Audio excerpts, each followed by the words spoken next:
गृह प्रवेश हो रहा था। उनकी सास वसुंधरा देवी उनका गृह प्रवेश करवा रही थी। अरे वसुधा, ये क्या कर लिया तूने? पहले तुम्हारा ये मिट्टी का घर माचिस की डिब्बी जैसा है, ऊपर से 5-5 बहुएं ले आई। लगता है अब ये घर बीच से ही फट जाएगा।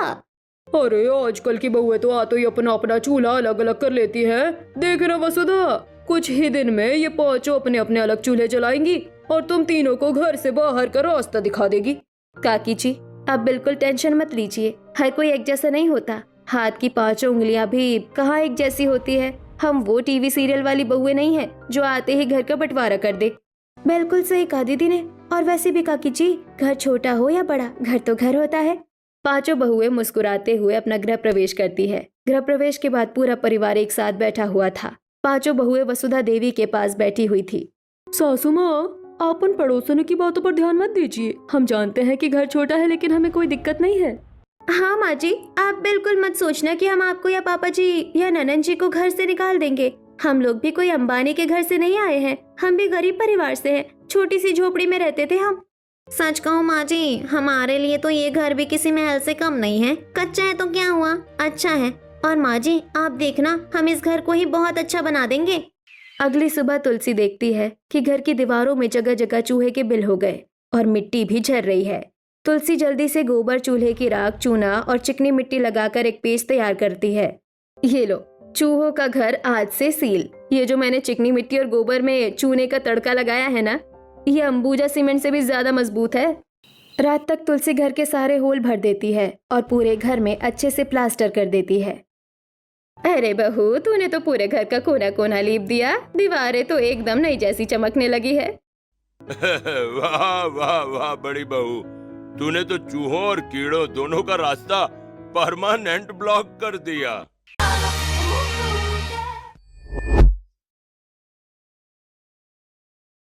ब्लॉक कर दिया। अगले दिन अंजलि देखती है कि घर में रसोई नहीं थी। जहाँ सब लोग सोते थे वही एक चूल्हा बना हुआ था। इसलिए अंजलि रसोई बनाने की जुगाड़ करती है और बाहर से लकड़ियाँ लाकर एक छोटी सी रसोई तैयार करती है। माँ जी, ये देखिए, ये बन गई हमारी रसोई। और ये जो मैंने लकड़ियों के बीच में छोटी सी खिड़की छोड़ी है ना, ये हमारी देसी चिमनी है। धुआं सीधा बाहर, घर के अंदर कोई धुआं नहीं। अरे वाह, तूने कमाल कर दिया। तूने तो बढ़िया रसोई बना दी। सच में मजा आ गया। अगली सुबह वसुधा देवी अपना घुटना पकड़े बैठी हुई थी। रात को लाइट जाने के कारण वो गिर गई थी। हाय हाय राम, इस गांव की लाइट कब चली जाए कोई भरोसा नहीं। आज तो मैं गिरी, कल को घर में छोटे मोटे बच्चे आएंगे तो अंधेरे में कहीं गिर गए तो क्या होगा। अरे माँ जी, आप टेंशन मत लीजिए, मैं अभी कुछ जुगाड़ करती हूँ। आज के बाद इस घर में कभी अंधेरा नहीं होगा। विशाखा घर से निकलकर गांव के कबाड़ी वाले के पास जाती है। वहाँ वो कुछ कांच की खाली बोतलें छाट रही होती है। तभी उसकी नजर एक पुरानी सोलर प्लेट पर पड़ती है। भैया, ये प्लेट कहाँ से आई आपके पास? अरे वो ये किसी काम की नहीं है। बोतलों के 10 रुपए दे दो और ये प्लेट चाहिए तो फ्री में ले जाओ। लगता है कबाड़ी भैया को पता नहीं है कि ये क्या है। शाम का समय हो जाता है। विशाखा कांच की बोतलें और सोलर प्लेट लेकर घर आती है और सोलर प्लेट को ठीक करके छत पर सेट कर देती है और उसका तार एक बैटरी और छोटे बल्ब से जोड़ दिया है। साथ ही उसने कांच की बोतलों से चिमनी बना दी थी। ये देखिए माँ जी, हमारी फ्री की बिजली। ये ऊपर लगी सोलर प्लेट दिन भर सूरज की धूप से चार्ज होगी और रात को ये हमारे घर की लाइट जलाएगी। अरे वाह, तूने तो कमाल ही कर दिया। और जब धूप ना निकले तो ये कांच के बोतलों वाली देसी चिमनी काम आएगी। इसमें केरोसिन भी कम लगेगा और हवा से बुझेगी भी नहीं। क्या बात है बहू, तूने तो लाइट की बहुत अच्छी व्यवस्था कर दी। अगली सुबह पल्लवी कुएं से पानी भरने गई थी। कुएं का पानी गंदा था। पास ही एक छोटा बच्चा वो पानी पीकर जोर जोर से खांस रहा था। अगर मेरे घर वाले भी यही गंदा पानी पियेंगे तो उनकी तबीयत खराब हो जाएगी। मुझे कुछ जुगाड़ करना होगा इस पानी को साफ करने के लिए। पल्लवी पानी लेकर घर आती है और एक बड़े मटके में अपना देसी फिल्टर तैयार करती है।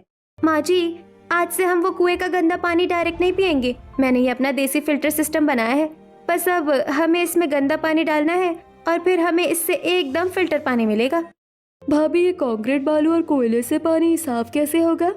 ननन जी, सबसे नीचे मोटे पत्थर, फिर कंक्रीट, कोयला और सबसे ऊपर बालू। जब हम ऊपर मटके में गंदा पानी डालेंगे तो इन सब लेयर से छनकर पानी एकदम बढ़िया और साफ हो जाएगा।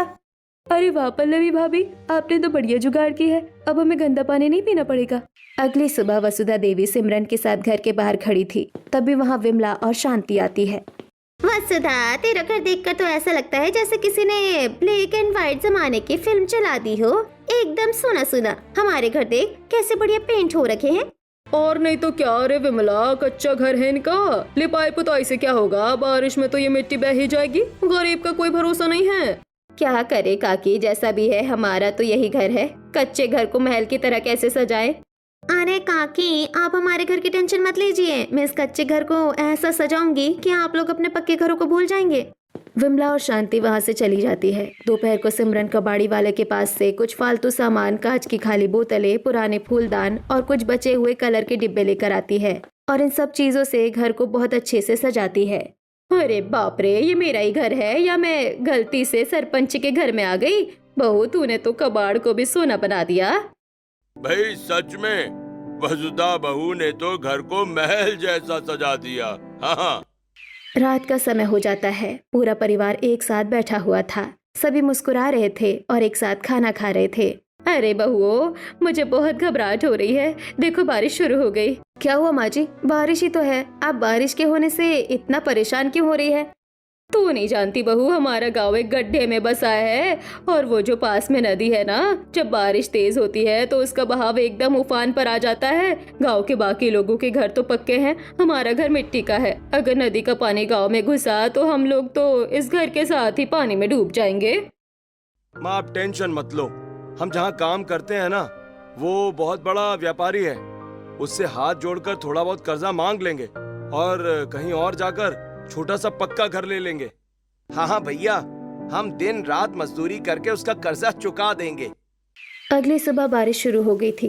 पांचों भाई गांव के अमीर व्यापारी सेठ दीनदयाल की दुकान पर मदद मांगने जाते हैं, लेकिन सेठ दीनदयाल मदद करने से मना कर देता है। पांचों भाई दुखी होकर वापस घर आ जाते हैं। क्या हुआ विजय जी, सेठ ने मना कर दिया क्या? मना नहीं किया विशाखा, बहुत बेइज्जती करके भगा दिया। कह रहा था तुम्हारी औकात नहीं है। अब हम क्या करें?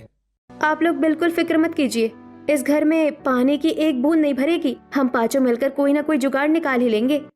रात हो जाती है। बारिश अब बहुत तेज हो गई थी। कच्चे घर की छत से जगह जगह पानी टपकने लगा था। अरे पंकज, वो कोने में पानी गिर रहा है, वहाँ जल्दी से बाल्टी रख। अरे ये तो बिस्तर पर भी टपकने लगा। सूरज, वो बड़ा वाला पतीला उठाकर लाना रसोई से। ये लीजिए पापा जी, लेकिन पानी तो हर जगह से आ रहा है। ऐसे हम कितने बर्तन लगाएंगे? रात भर ऐसे ही छत से पानी गिरता रहता है और पूरा परिवार परेशान होता है। अगले दिन सुबह अभी भी बारिश हल्की हल्की हो रही थी। पल्लवी एक बड़ी सी मोटी पॉलीथीन लेकर आती है। विनोद जी, विकास भैया, ये लीजिए, लंबी वाली पॉलीथीन है। हम औरतें तो ऊपर नहीं चढ़ पाएंगी। आप पांचों भाई जल्दी से छत पर चढ़िए और इसे छत के ऊपर बिछा दीजिए। पांचों भाई पॉलीथीन लेकर छत पर चढ़ जाते हैं और उसे बिछा देते हैं। पानी टपकना बंद हो जाता है, लेकिन तभी बहुत जोर की आंधी आती है और वो पॉलीथीन हवा में उड़ने लगती है। अरे पल्लवी, हवा बहुत तेज है, ये पॉलिथीन तो उड़ रही है। अरे आप लोग इसे ऐसे मत पकड़िए, इसके ऊपर भारी लकड़ियाँ और पत्थर रख दीजिए। मैं लाती हूँ लकड़ियाँ दीदी, आप लोग मेरी मदद करो। बाकी चारों बहुएं मोटी लकड़ियाँ लाती है और अपने अपने पतियों को देती है। पांचों बेटे उन लकड़ियों को पॉलीथीन के किनारों पर अच्छे से दबाकर बांध देते हैं और पॉलीथीन उड़ना बंद हो जाती है। पूरा परिवार घर के अंदर आता है। अब घर के अंदर पानी नहीं टपक रहा था। वाह बहुओं वाह, तुमने तो कमाल की जुगाड़ कर दी। अब छत से पानी नहीं आएगा। हे भगवान, छत से तो नहीं आ रहा, लेकिन दरवाजे के नीचे से तो पानी आ रहा है। सब दरवाजे की तरफ देखते हैं। बाहर सड़क का पानी तेज प्रेशर से घर के अंदर आ रहा था।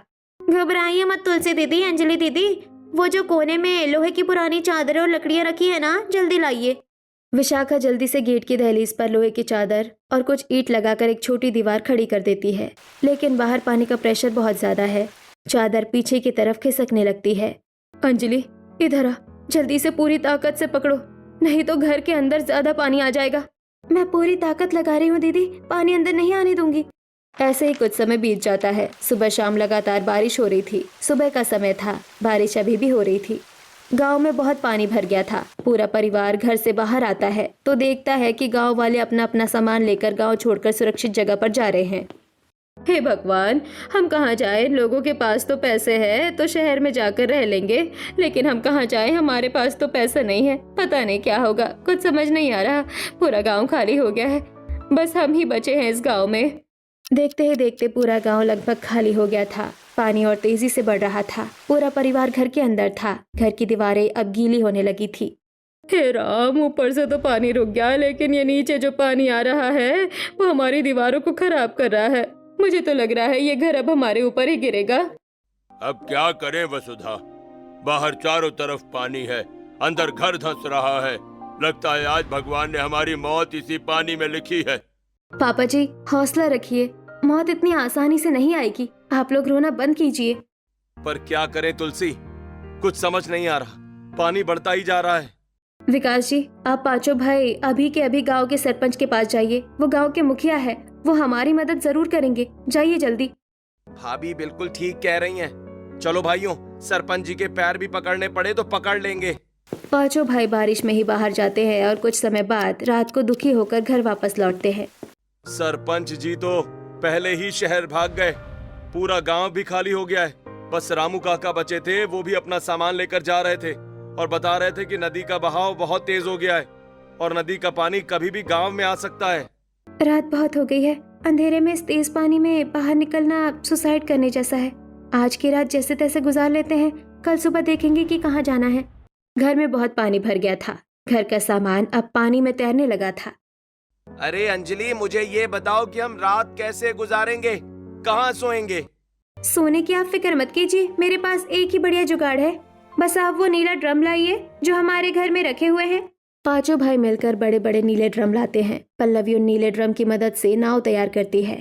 ये लो, बन गई हमारी नाव। हमने ड्रम को काट कर नाव बना दी है।